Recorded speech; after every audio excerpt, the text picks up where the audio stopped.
ಚಂದಾಪುರ ಸರ್ಕಾರಿ ಆಸ್ಪತ್ರೆಯಲ್ಲಿ ಜಿಲ್ಲಾ ವೀರಶೈವ ಸಮಾಜದ ಜಿಲ್ಲಾಧ್ಯಕ್ಷರಾದ ಅರುಣಕುಮಾರ ಎಸ್ ಪಾಟೀಲ ಕೊಡಲಹಂಗರಗ ಅವರ 56ನೇ ಜನ್ಮದಿನದ ಅಂಗವಾಗಿ ಚಿಂಚೋಳಿ ತಾಲೂಕು ವೀರಶೈವ ಸಮಾಜದ ವತಿಯಿಂದ ರೋಗಿಗಳಿಗೆ ಹಣ್ಣು ಹಂಪಲು ವಿತರಣೆ ಕಾರ್ಯಕ್ರಮ ಹಮ್ಮಿಕೊಳ್ಳಲಾಯಿತು.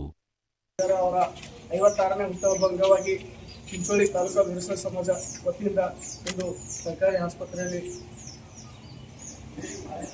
ಹಣ್ಣು ವಿತರಣೆಯನ್ನು ರೋಗಿಗಳಿಗೆ ವಿತರಣೆ ಕಾರ್ಯಕ್ರಮಕ್ಕೆ ಹಮ್ಮಿಕೊಂಡಿದ್ದೇವೆ. ಈ ಕಾರ್ಯಕ್ರಮಕ್ಕೆ ನಮ್ಮ ಆಸ್ಪತ್ರೆಯ ವೈದ್ಯಾಧಿಕಾರಿಗಳು ತಾಲೂಕಿನ ಎಲ್ಲ ನಮ್ಮ ಬಿಜೆಪಿ ಪಕ್ಷದ ನಾಯಕರಿಗೂ ಹಾಗೂ ನಮ್ಮ ಬಂಜಾರ ಸಮಾಜ ಅಧ್ಯಕ್ಷರಿಗೂ ಹಾಗೂ ನಮ್ಮ ವೀರಶೈವ ಸಮಾಜದ ಎಲ್ಲ ಪದಾಧಿಕಾರಿಗಳಿಗೂ ಸ್ವಾಗತಿಸುತ್ತಾ, ಇದು ಪ್ರತಿ ವರ್ಷದಂತೆ ಈ ವರ್ಷವೂ ಕೂಡ ನಮ್ಮ ಜಿಲ್ಲಾಧ್ಯಕ್ಷರು ಹುಟ್ಟುಹಬ್ಬ ಮಾಡ್ತೇವೆ.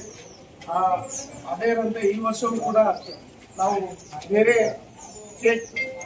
ಕೇಕ್ ಈ ಥರ ಕಟ್ ಮಾಡೋ ವೇಸ್ಟ್ ಮಾಡೋದು ಬೇಡ ಹಣ ಅಂತ ಹೇಳಿ ಆಸ್ಪತ್ರೆ ರೋಗಿಗಳಿಗೆ ಹಣ ಕೊಟ್ಟರೆ ಅವರಿಗೆ ಏನಾರ ಒಂದು ಸಹಕಾರ ಆಗುತ್ತೆ ಅಂತ ನಾವು ಪ್ರತಿ ವರ್ಷ ಇದು ಮಾಡ್ತೀವಿ. ಅದೇ ರೀತಿ ಈ ವರ್ಷ ಮಾಡಲಿಕ್ಕೆ ಈ ಕಾರ್ಯಕ್ರಮದಲ್ಲಿ ಭಾಗವಹಿಸಿದ ಎಲ್ಲ ಜನರು ಹಣ ವಿತರಣೆ ಮಾಡಬೇಕಾಗಿ ಕೇಳ್ಕೊಳ್ತೀವಿ. ಸಾಬ್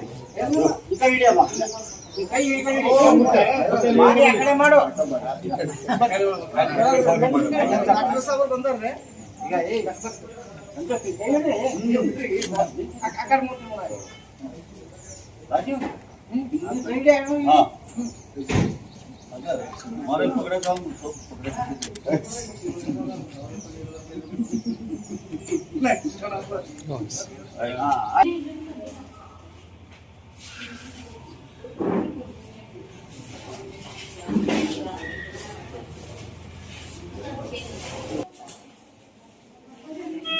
ಬರ್ರಿ ಅಧ್ಯಕ್ಷರೇ, ಇಲ್ಲಿ ಬರ್ತೇವೆ ನಾನು.